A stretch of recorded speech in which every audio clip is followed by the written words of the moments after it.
घेऊन Jamner police station समोर नागरिकांनी मोठ्या प्रमाणात रस्त्यावरती उतरत रास्ता रोको केलाय।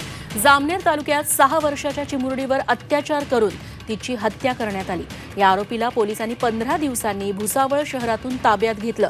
मात्र आरोपीला आमच्या ताब्यात द्या म्हणत जामनेर मधले नागरिक रस्त्यावर उतरले।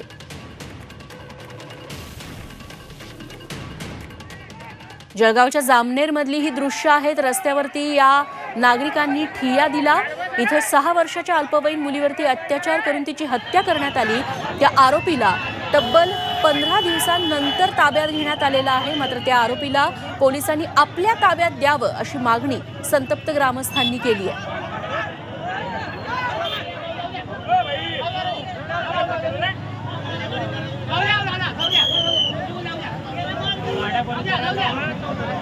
जामनेरच्या रस्त्यावरची ही दृश्य आहे। तणावपूर्ण वातावरण सध्या इथं बघायला मिळतंय।